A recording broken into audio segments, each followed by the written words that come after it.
Hey, ¿qué tal amigos? Buenos días, buenas tardes o buenas noches tengan ustedes, sea cual sea la hora del día que me estén escuchando. Les habla su compa el oso de este lado del micrófono.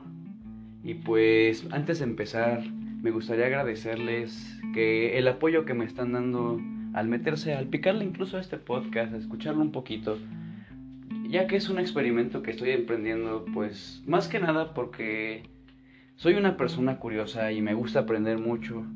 Y pues siempre me ha gustado compartir lo que sé con mis amigos o con las personas con las que interactúo mucho. Entonces creo que muchas de las personas que me conocen lo sabrán, que a veces no me callo. Entonces es parte por lo que decidí emprender este podcast. Tal vez me escucharán un poco nervioso porque es la primera vez, pero pues muchísimas gracias de antemano por su apoyo. Y si les gusta, pues pueden compartirlo con un amigo, con quien quieran, con alguien que sepan que puede pasar un buen momento o un momento entretenido con este contenido que estoy haciendo de todo corazón para ustedes. Y pues antes de empezar el día de hoy con el tema, les tengo una pregunta. ¿Ustedes qué tan crueles creen que podemos llegar a ser los seres humanos a la hora de experimentar? Yo sé que muchos me dirán, uy, no hombre, hay millones de experimentos que se han hecho con crueldad a animales, a personas, pero el día de hoy decidí profundizar un poco más en este tema y les traigo en esta serie de episodios, van a ser episodios cortos para no aburrirlos, los experimentos humanos más crueles de la historia. Entonces, comenzamos.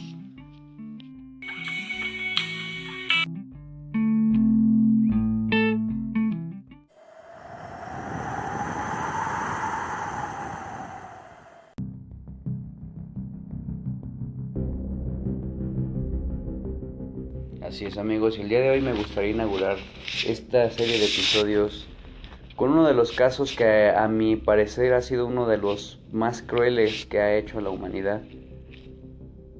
Alguna vez han oído hablar de la Universidad de Stanford, ¿verdad? Pero ¿habían escuchado hablar de la prisión de Stanford? 1971, Universidad de Stanford, Estados Unidos, California. Siendo este uno de los experimentos psicológicos más famosos de la historia, incluso llegando al grado de considerarse un mito, este experimento fue realizado por el profesor Philip Zimbardo. El profesor intentaba analizar la obediencia a la autoridad en condiciones extremas. El experimento consistió en reclutar a 24 personas por medio de un anuncio clasificado, ofreciéndoles una paga de $15 diarios, que a día de hoy vendrían siendo como $88.5 más o menos. 70 potenciales candidatos respondieron al aviso, de los cuales Zimbardo solamente seleccionó los 24 que ya habíamos mencionado. Zimbardo y su equipo seleccionaron a los que según ellos eran los más saludables y estables psicológicamente. Y hay que hacer énfasis en la palabra psicológicamente porque ya verán por qué, o más bien escucharán por qué. Todos los participantes, o predominantemente eran jóvenes de clase media, mayormente blancos, todos universitarios. Y aquí les pregunto a mis amigos los universitarios, ¿se comprometerían tanto con su alma mater como para someterse a un experimento así? Pues los jóvenes que fueron reclutados para este experimento los dividieron en dos mitades de forma completamente aleatoria. Se decidió su destino con una moneda. Y sí, yo tampoco creía esto, pensaba que era una broma, pero realmente fue así. Los roles eran dos, prisioneros y guardias. Imagínense que una moneda determine... Bueno, ya verán realmente que... La prisión ficticia se instaló en el sótano del departamento de psicología de la Universidad de Stanford. También se nombró un investigador el alcaide y Zimbardo fungiría como el superintendente. Pero lo escabroso de este experimento comienza en el momento en el que Zimbardo estableció unas condiciones muy específicas, esperando que éstas desorientaran, despersonalizaran y desindividualizaran a los ya nombrados presos.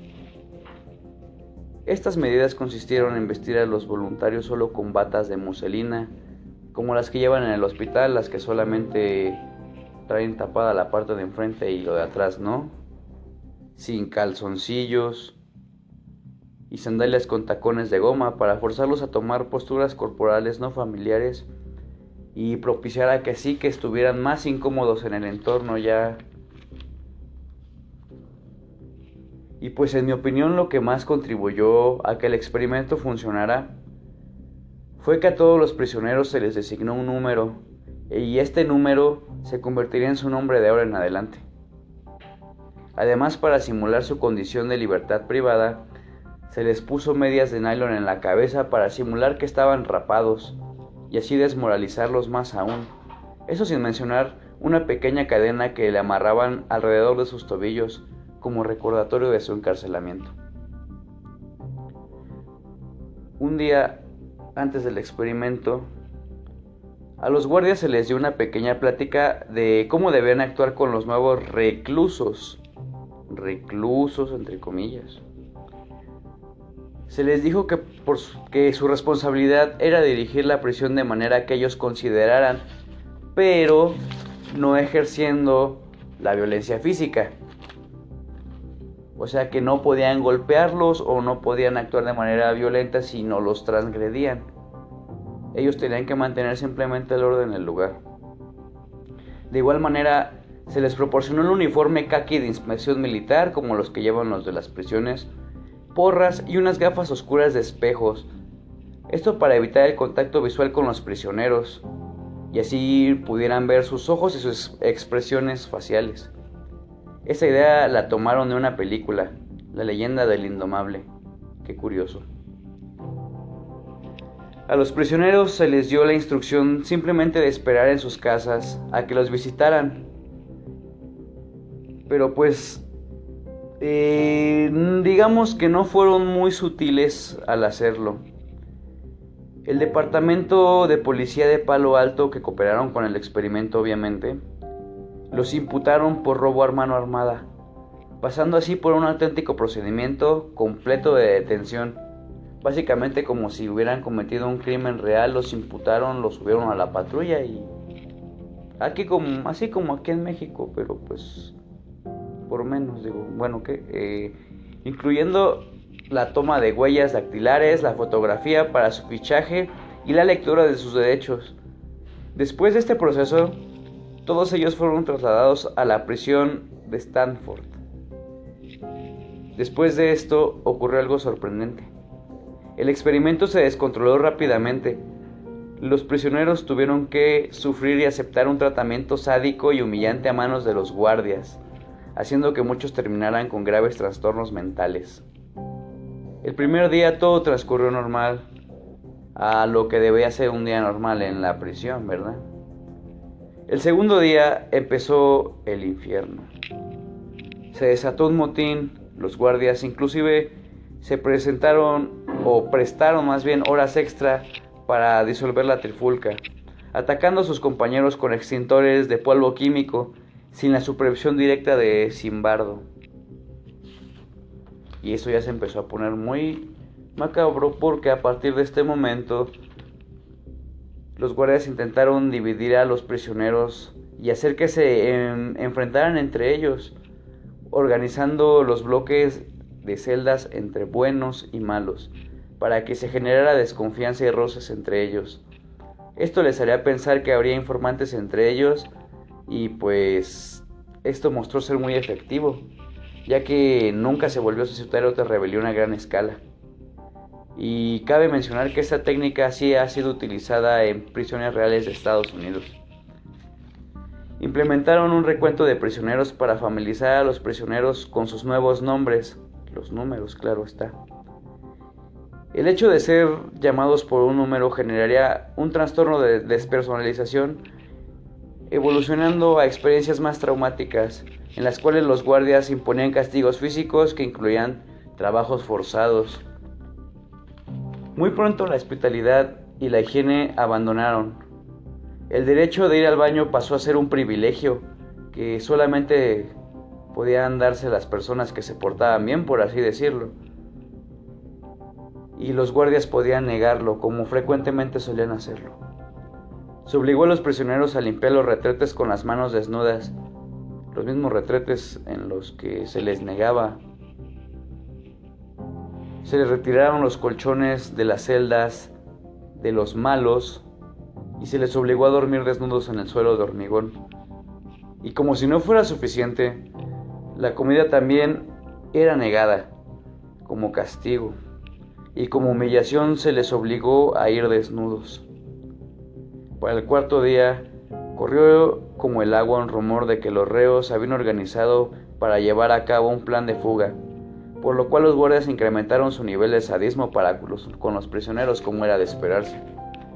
Ya que como las cámaras no dejaban de grabar en la noche, el equipo notó que el equipo de guardias presentaba miembros con reales tendencias sadistas. Incluso se mostraron enfadados cuando cancelaron el experimento, pero bueno, eso va más adelante. Los jóvenes empezaron a mostrar desórdenes emocionales agudos. Uno de ellos desarrolló sarpullido psicosomático. Incluso el llanto y el pensamiento desorganizados se volvieron una realidad común entre los prisioneros. Dos de ellos sufrieron traumas tan severos que se les tuvo que retirar del experimento y los tuvieron que reemplazar. Uno de los prisioneros que llegó de reemplazo, más concretamente el 416, quedó horrorizado por el tratamiento de los guardias y empezó una huelga de hambre. Y pues ya se imaginarán cómo le fue a este sujeto. Haciendo que se le recluyera en un pequeño confinamiento en el cual durante 3 horas lo obligaron a sostener las salchichas que había negado a comer. O sea, básicamente con los brazos extendidos lo hicieron sostener el plato de salchichas por 3 horas. ¿Se imaginan el nivel de dolor? Pero bueno, los demás prisioneros pronto lo catalogaron de alborotador que buscaba solamente causarles problemas. Y pues los guardias, nada tontos, decidieron explotar esta debilidad entre los prisioneros y les propusieron 2 opciones en la noche. La primera era entregar sus mantas y la segunda era dejar al prisionero 416 en confinamiento solitario por toda la noche. Y pues obviamente los prisioneros decidieron dejarlo en confinamiento porque no querían pasar frío. Zimbardo tuvo que intervenir para que volviera a su celda. El experimento vio su final en apenas 6 días, ya que Cristina Malch, una estudiante de posgrado que no estaba familiarizada con el experimento, objetó que la prisión mostraba pésimas condiciones. Tras permitírsele hacer entrevistas, Zimbardo se percató que las 50... Perdón, se me fue una hoja.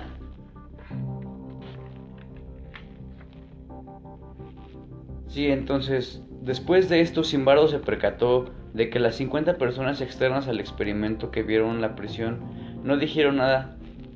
Ella fue la única que cuestionó la moralidad de la misma, así terminando con el experimento con 6 días y restándole 8 para terminar. Este experimento nos demuestra realmente la impresionabilidad y la obediencia de la gente cuando se le da una ideología, cuando se le siembra una idea en la cabeza. Entonces, este caso, en mi opinión, es uno de los más brutales. O sea, tan solo con el hecho de que los tenían en sus pequeñas celdas y cuando no podían ir al baño tenían que defecar en la celda y vivían así, realmente te pone a pensar lo cuestionable que pueden llegar a ser muchas personas. Los guardias, que realmente ellos nunca les dijeron que reglas imponer, ellos impusieron su ley. Y esto nos puede demostrar ¿Cómo pueden llegar las personas incluso a dañarnos de esa manera?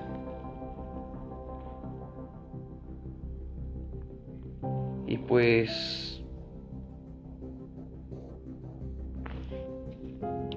como humanidad, muchas veces lo que nos ha identificado es la curiosidad. La curiosidad nos ha llevado a muchos lugares. Nos llevó incluso a la luna, a descubrir pequeños y microscópicos seres. Y no se diga los fosos marinos más profundos. Pero ha habido muchas veces, como en esta y como en los casos que seguirán a continuación, cómo podemos llegar a tal grado de sadismo, incluso con nuestros semejantes. Eso da mucho para pensar. Y pues, un dato interesante de esto, casualmente poco después de que finalizaron el estudio, se presentaron motines sangrientos en las prisiones de San Quintín y Ática en Wyoming, Estados Unidos. Entonces el rumor corrió hasta allá, supongo que temiendo los prisioneros que pudieran imponerles medidas hacia ellos, trataron de amotinarse. Pero en fin, amigos, ese ha sido el tema de hoy. Espero que les haya gustado. Y pues una disculpa de nuevo porque tal vez me puse un poco nervioso porque es la primera vez que hago esto. Pero ya iré mejorando con el tiempo. Se los prometo. Por mi parte sería todo. De verdad, muchísimas gracias. Y les mando un abrazo a la distancia, sea donde sea que estén. Les deseo un muy excelente día y pásensela chido. Bye.